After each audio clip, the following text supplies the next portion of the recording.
Ito, may papakita naman sa ibang ampalaya. Yan, no? Daming gawang ampalaya. Parang ampalaya. Wow, ampalaya. May bunga na siyang ampalaya. Malutuyo na, Ben, oh.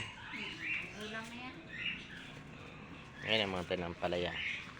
Tingnan nyo kayo dito para medyo maganda-ganda. Para stable.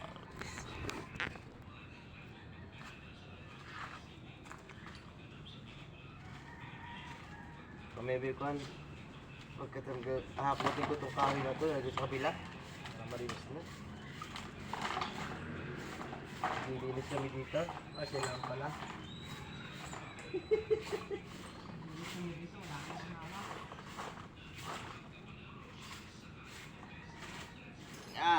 Exercise. Sabi tayo ng besan? Sa likod na kayo Dito? Pero tinignan ko wala pang sibol. Ganyan talaga yan, dude. Dati nga dun sa pabrika, akala mo wala eh. Pero pag sumibol na yan, mataas pero ang dahil mamunga niyan.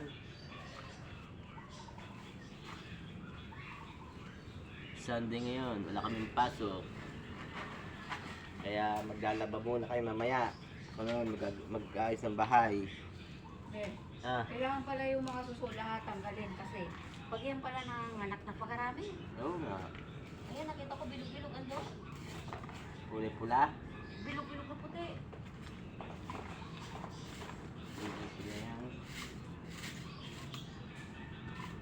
Ito yan pala, no? Hindi, saan kami bilhin ng sabon? Doon nakatayo yung salde. Ba't mo kabibilan dyan?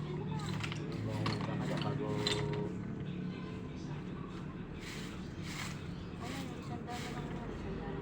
Sige. Ito, si Mrs. Naglilinis, nagwawalis. Papawis tayo guys habang maaga pa. Tapos mamaya maglalaba ako. Ilis ako dito mamaya. Sa inyo, aming alagang aso. Ito, oh. May mga... Ayun, si Bruno Takito. Bruno, ito. Ayun, dalaw naming alaga. Ito, dahil bunga ng atis dito. Wala naman nangangain ng atis dito sa atin. Ba ako nakain ako niyan. Ay, mga atis, oh. Daming atis, oh. Kamis na yun yan.